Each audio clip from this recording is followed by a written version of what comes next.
Good morning student. Solubility of gas in a liquid solution का ये हमारा next topic है। लास्ट वीडियो में आपने सॉलिड का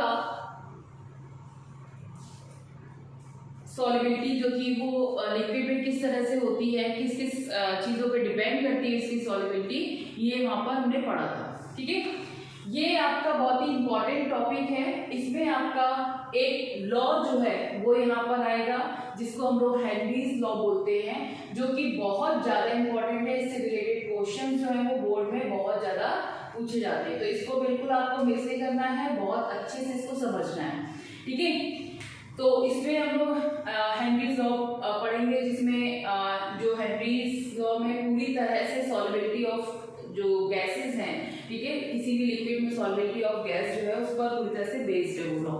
ठीक है, उसको भी पढ़ेंगे, लेकिन उससे पहले हम लोग ये जानेंगे कि solubility of gas in liquid, ठीक है, किस किस चीज पर डिपेंड कर रही है। यानी जैसे हम लोग ने सॉलिड में देखा था उसी तरह से गैसेस का है। जब हम लिक्विड में गैस को डाल रहे हैं तो वहां पे कोई ना कोई फैक्टर जो है उसमें इफेक्ट डाल रहे हैं। ठीक है, यानी जो सॉल्युबिलिटी ऑफ गैस है वो किसी ना किसी चीज के इफेक्ट में है। कहने का मतलब है कि अगर सॉल्युबिलिटी ऑफ गैस यानी गैस क्या है, सॉलिड पार्टिकल, तो गैस का नेचर जो है वो भी बहुत डिपेंड करता है। जैसे कि आपको सॉलिड में भी बताया था कि जो सॉलिड्स होते हैं, ठीक है, तो वहां पर भी एक आपको बताया था कि लाइक डिसॉल्व लाइक, जैसा उसका सॉलिड का नेचर है वो उसी तरह से वहां पर उसकी जो डिसोल्यूशन हो रहा है वो उसी तरह का होगा। ठीक है, जैसे कहने का मतलब है जिसका जैसा नेचर। ठीक, एग्जांपल दिया था, जैसा जिसका नेचर होता है वो अपने अपने जैसा ही उसकी सराउंडिंग में वो ढूंढ लेता है। ठीक है, तो इसी तरह से यहाँ पर जो सॉल्युबिलिटी होगी गैस की, उसमें भी वहाँ पे नेचर ऑफ गैस जो है वो बहुत डिपेंड करेगा कि उसकी सॉल्युबिलिटी कम हो रही है कि ज्यादा हो रही है। ठीक है, तो यहाँ पर हम लोग पहले ये देख लेते हैं कि किस किस चीज कौन कौन सी चीजें जो है वो इस पर इफेक्ट डाल रही है सॉल्युबिलिटी पर। ठीक, तो फर्स्ट नेचर ऑफ गैस,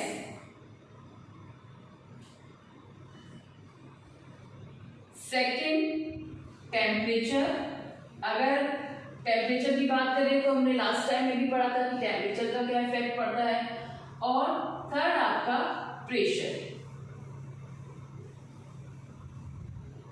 ठीक है, ये 3 पॉइंट्स जो हैं वो आपके पूरी तरह से वहां पर अगर हम लोग बात करें, ये तीनों पॉइंट जो है वो सॉल्युबिलिटी जो होगी वो इन पर पूरी तरह से डिपेंड है। ठीक है, तो नेचर ऑफ गैस की अगर बात करते हैं तो कुछ गैसेस, जैसे गैसेस को डिसॉल्व किया, कुछ जो होते हैं वो वाटर की बात करें तो वाटर में बहुत हाईली सॉल्युबल होते हैं, कुछ बहुत हाईली सॉल्युबल नहीं होते, लेस सॉल्युबल होते हैं। जैसे कि अगर हम O2 की बात करते हैं, ऑक्सीजन, ठीक है, ऑक्सीजन है, नाइट्रोजन है, हाइड्रोजन है, ठीक है, ये सारे जो है वो वाटर में लेस सॉल्युबल होते हैं। ठीक, H2, O2, N2, ठीक है, ये गैसेस ऐसी हैं कि जो अगर इनको वाटर में अगर हम डिसॉल्व करते हैं, ठीक है, तो ये लेस सॉल्युबल होते हैं, इनकी सॉल्युबिलिटी काफी कम होती है। ठीक, और अगर हम वहीं पर HCl ले लेते हैं, CO2 ले लेते हैं, NH3 ले लेते हैं, ठीक, CO2, NH3, HCl, ये सभी अगर इनको वाटर में इनकी डिसॉल्युबिलिटी देखते हैं, डिसोल्यूशन देखते हैं, तो यहाँ पर क्या है, ये हाईली सॉल्युबल होते हैं। अब रीजन एक समझिएगा कि क्यों। लास्ट टाइम में भी आपको बताया था कि जो पोलर और नॉन पोलर, ठीक है, यहाँ देखिएगा HCl जो है वो पोलर है। ठीक, इतना सा इसमें इस चीज को समझिएगा कि पोलर और नॉन पोलर समझ लीजिएगा तो आपको अपने आप समझ में आ जाएगा कि कौन सा हाईली है कौन सा लेस है। ठीक है, अब देखिए यहाँ पे HCl जो है वो एक पोलर है, राइट, H2O भी एक पोलर है। ठीक, अब यहाँ पर हम लोग HCl को H2O में डिसॉल्व कर रहे हैं, HCl गैस को H2O में डिसॉल्व कर रहे हैं, तो दोनों ही पोलर हैं, इसीलिए ये बहुत हाईली सॉल्युबल होगा। क्लियर हुआ? और यहाँ पर O2 को अगर हम लेते हैं तो O2 जो है वो क्या है, वो वहां पर लेस सॉल्युबल है, यानी कि नॉन पोलर फॉर्म में है।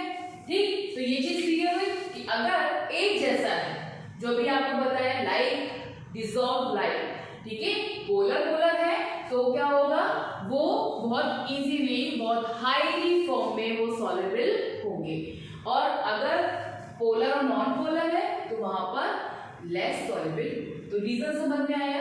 ठीक है।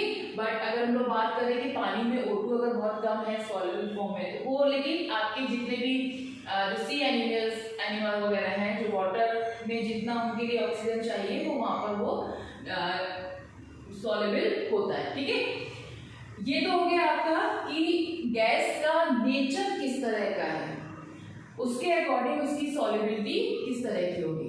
ठीक, तो पोलर पोलर वो आपके हाईली सॉल्युबल हैं, और जो पोलर और नॉन पोलर फॉर्म में है वो हाईली सॉल्युबल नहीं है।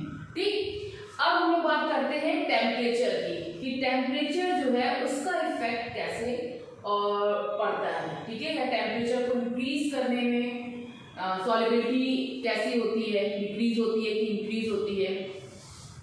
यहाँ पे आपको सॉलिड में हमने बताया था कि अगर हम सॉलिड को किसी लिक्विड में डिसॉल्व करते हैं, उसकी सॉल्युबिलिटी को देखते हैं, तो वहां पे 2 प्रोसेस आपको बताए थे, एंडोथर्मिक प्रोसेस और एक्सोथर्मिक प्रोसेस। ठीक है, यानी कहने का मतलब है अगर आपका डेल्टा H जो है वो पॉजिटिव फॉर्म में है, ठीक, तो उसमें आपका टेम्परेचर अगर हम बढ़ा रहे हैं तो सॉल्युबिलिटी क्या होगी, वो भी बढ़ेगी। ठीक है, यहाँ पर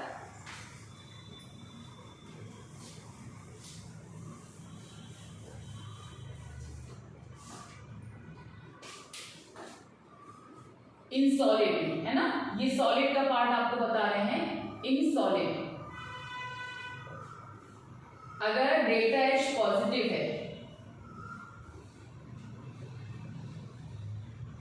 तो टेम्परेचर बढ़ने पर क्या होगा, सॉल्युबिलिटी जो होगी वो अपने आप बढ़ेगी। ठीक है, यानी ये क्या है, ये एंडोथर्मिक है, एंडोथर्मिक।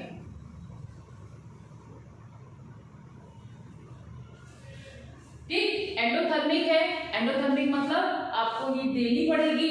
तो यहाँ पर जो है, जो डेल्टा H जो होगा वो आपका पॉजिटिव फॉर्म है। एक्सोथर्मिक जो होगा,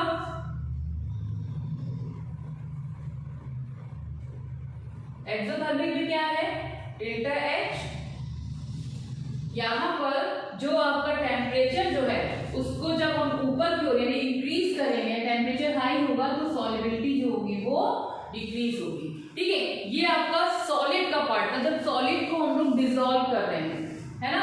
लेकिन जब हम लोग किसी गैस को वाटर में, लिक्विड में जब हम डिसॉल्व करते हैं तो वहां पर वो एक्सोथर्मिक फॉर्म में होता है, यानी कि डेल्टा H जो होगा वो नेगेटिव होगा।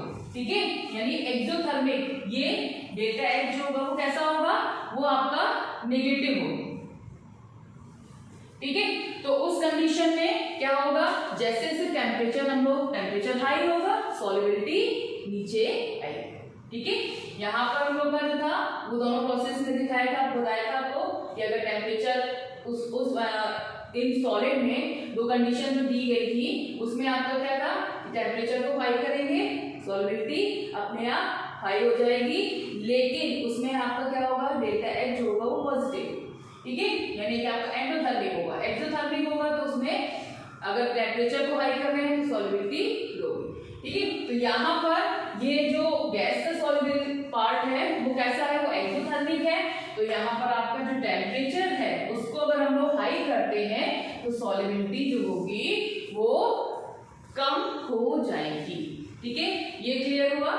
अब इसके बाद आते हैं प्रेशर पे, जनरल फॉर्म में चल रहे हैं हम लोग। ठीक है, प्रेशर जो है वो प्रेशर क्या इफेक्ट डाल रहा है, प्रेशर का इफेक्ट जो है वो गैसेस पे किस तरह से पड़ता है। अगर हम लोग यहाँ पर एक एक्सपेरिमेंट जो है उसको समझते एग्जाम्पल के फॉर्म में, मान लिया ये एक बीकर है और इस बीकर में ये लिक्विड आपका ठीक है, यहाँ पे गैस मॉलिक्यूल्स है, ठीक। यहाँ पे हमने प्रेशर एक डाला, वेट रख दिया W1, ठीक है। ये पिस्टन है आपका, इससे हम लोग इस पे प्रेशर डाल रहे हैं, ठीक है। एक दूसरा भी कर लिया, ये यहाँ पर लिक्विड और ये आपकी गैस मॉलिक्यूल्स इसमें भी आपके मिले हुए, ठीक है। अब यहाँ पे देखिएगा,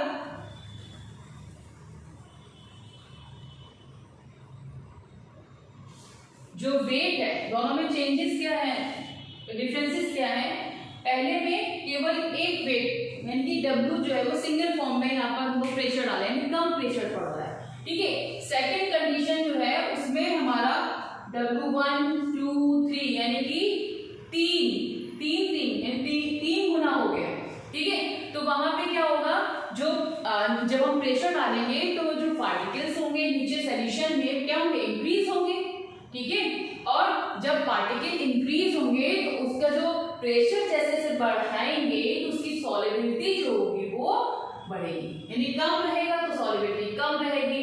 अगर आपका ज्यादा सॉल्यूशन में उसके मॉलिक्यूल्स जब मोल फ्रैक्शन में पहुंच जाएंगे, जिसको भी हम लोग हेनरीज लॉ में पढ़ेंगे, तो वहां पर ये ज्यादा सॉल्युबल होगा। तो यानी कहने का मतलब है कि अगर आप प्रेशर को इंक्रीज कर रहे हैं, प्रेशर अगर आपका बढ़ रहा है तो जो आपकी सॉल्युबिलिटी होगी वो भी बढ़ेगी,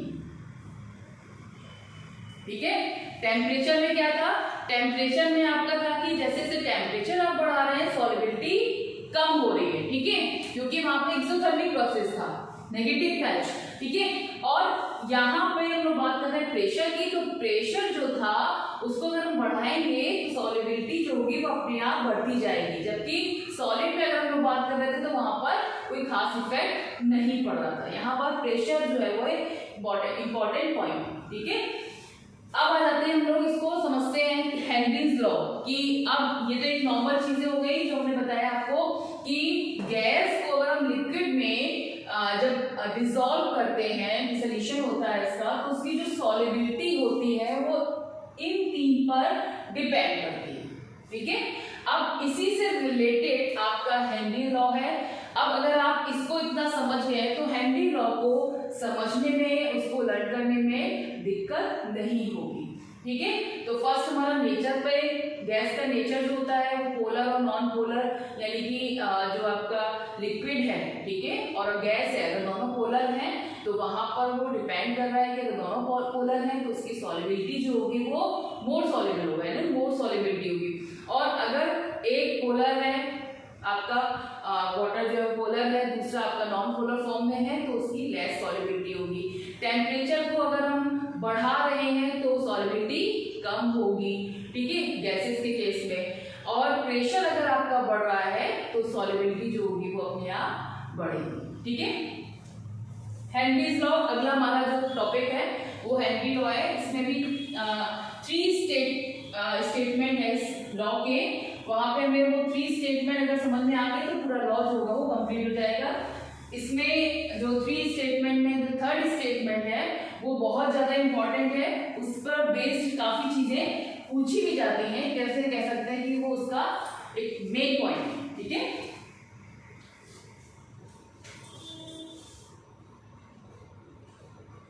Henry's law,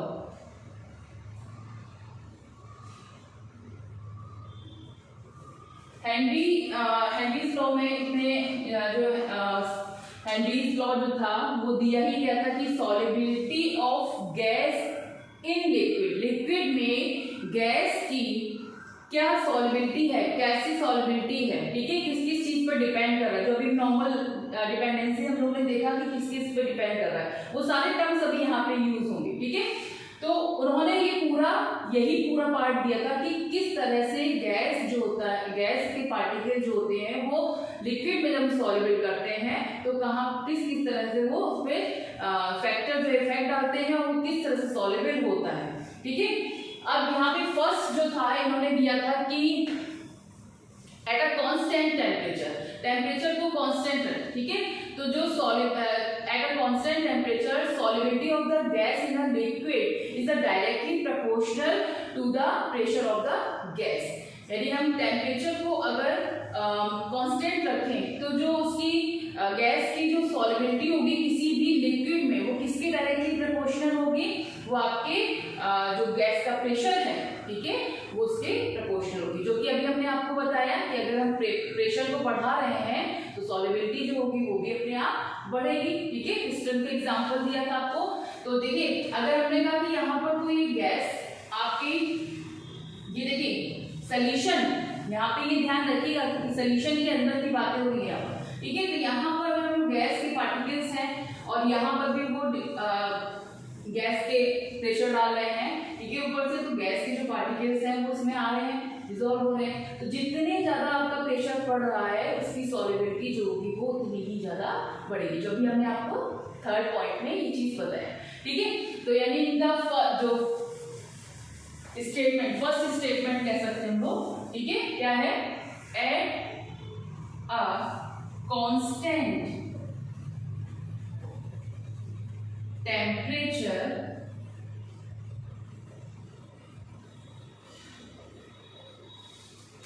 the solubility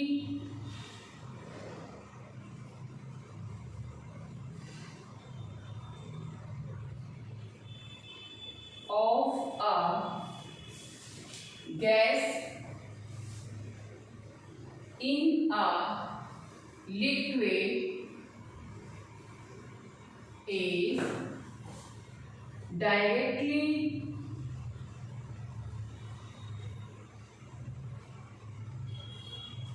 proportional to the pressure of gas, ठीक है। At a constant temperature of a solubility of a gas in a liquid is directly proportional to the, किसके प्रोपोर्शनल होगा, जो उसका प्रेशर होगा, प्रेशर ऑफ गैस, ठीक है। तो ये फर्स्ट पॉइंट है यहाँ पर, यानी जो आपका जो प्रेशर है वो डायरेक्टली एट कांस्टेंट टेम्परेचर, ठीक है। तो गैस की जो सॉल्युबिलिटी होगी लिक्विड में वो किसके डायरेक्टली प्रोपोर्शनल, उसके प्रेशर, ठीक। अब यहाँ पर हम लोग बात करते हैं कि उसमें कितना प्रेशर लगाया, ये तो हो गया आपका। अब यहाँ पर सेकेंड जो इसका स्टेटमेंट दिया था, मोल फ्रैक्शन, यानी जो मोल फ्रैक्शन कौन से, जो यहाँ पर आपके इस लिक्विड में गैस जो बाहर है वही प्रेशर डाल रहे हैं ना ऊपर से हम लोग, तो जो ये पार्ट यहाँ पर लिक्विड है उसमें डिसोल्यूशन हो रहा है, ठीक है, यानी इसमें डिसॉल्व हो रहा है। तो वो जो आपके पार्ट्स हैं उनकी एक तो मोल फ्रैक्शन ये है, जो यहाँ पे मान लीजिए कि कोई भी गैस है, H2 है, O2 है, ठीक है, O2 ले लीजिए, ठीक है। अब ये O2 जो है वो एक तो यहाँ पर भी प्रेजेंट है सॉल्यूशन, एक बाहर भी है, ठीक है। तो जो सॉल्यूशन में, यानी यहाँ पर मोल फ्रैक्शन ऑफ द गैस जो होगा, ठीक है, मोल fraction of the gas off the solution in a proportional, देखिए इस सॉल्यूशन में जो प्रेजेंट है, देखिए एक दोनों चीजें हैं, एक ऊपर भी है आपके, एक यहाँ पर नीचे भी है, दोनों तरफ है। ऊपर की जो गैस है वो सॉल्यूशन फॉर्म में, जो लिक्विड में डिसॉल्व है, ठीक है, तो वो सॉल्यूशन की, तो वो किसके प्रोपोर्शनल होगी, वो उसके डायरेक्टली जो पार्शियल प्रेशर जो लग रहा है गैसेस सॉल्यूशन पर उसके डायरेक्टली प्रोपोर्शनल होगी, ठीक। यानी इसका सेकंड जो स्टेटमेंट की बात करेंगे, यहीं पे लिख दे रहे हैं, the mole fraction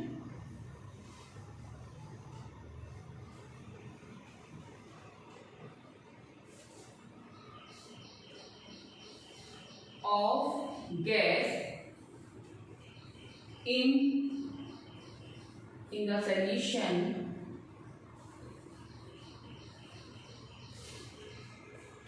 is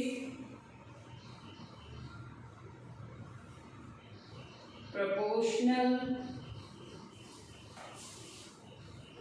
to the partial pressure of the gas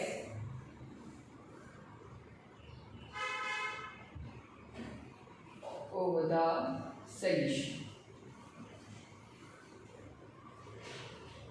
ठीक है,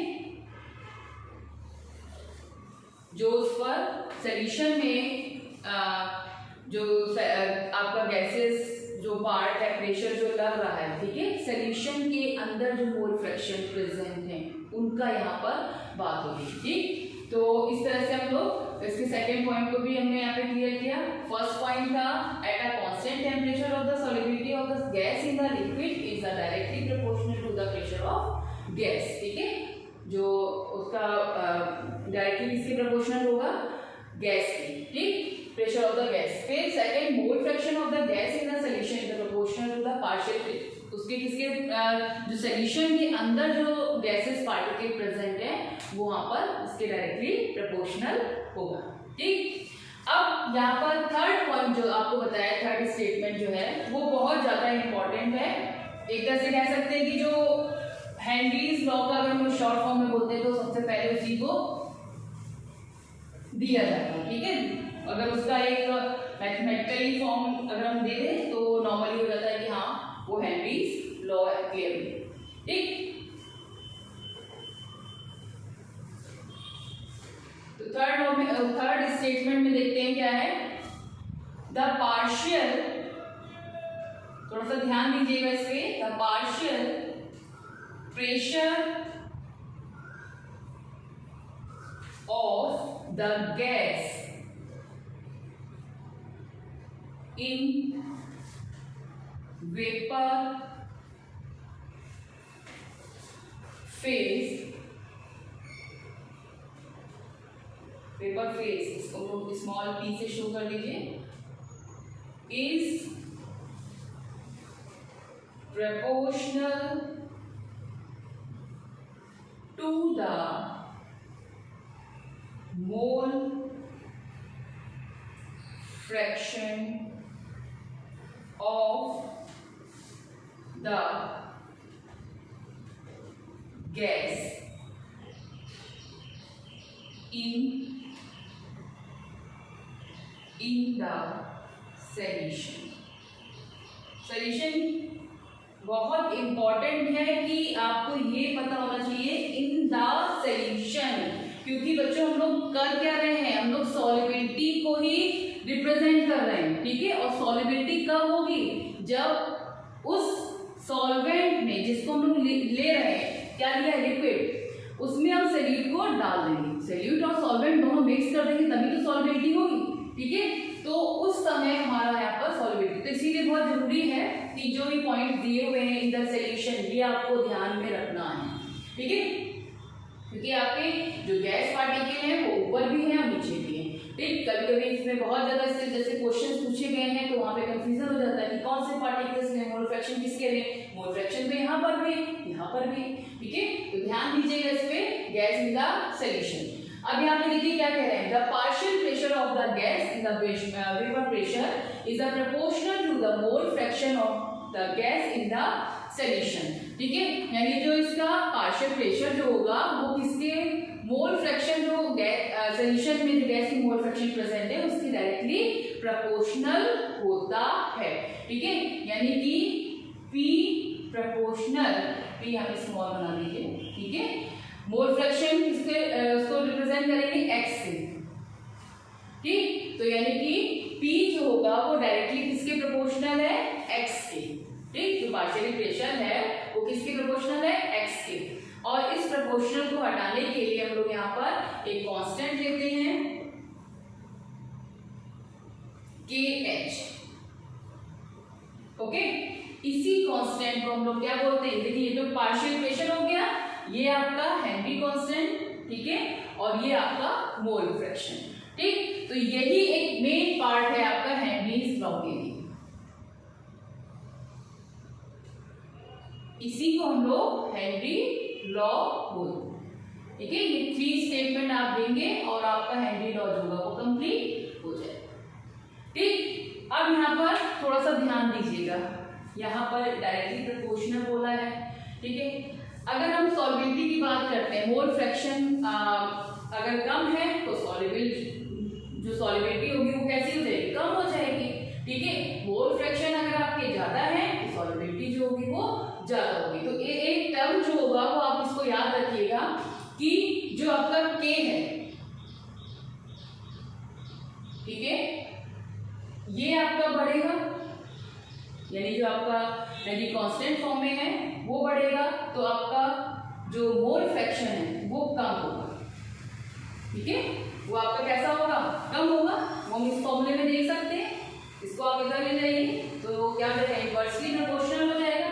यहाँ पे अगर हम बात करते हैं इसको कांस्टेंट फॉर्म में लेते हैं, 1 ले लेते हैं, तो यहाँ पे क्या हो जाएगा, ये इनवर्सली प्रोपोर्शनल हो जाएगा 1/x। ठीक है, यानी ये बढ़ेगा तो ये कम होगा। तो यहाँ पर ये बढ़ रहा है, ये कम हो रहा है। और मोल फ्रैक्शन अगर कम हो रहे हैं तो ध्यान रखिएगा कि सॉल्युबिलिटी जो होगी वो भी कम होगी। ठीक, तो ये जो एक पार्ट है बहुत इंपॉर्टेंट है। इसमें क्या है, अगर आपका KH बढ़ेगा, क्योंकि भी आपके जो जिस तरह से क्वेश्चन पूछे जाएंगे वहां ये बहुत यूज होगा।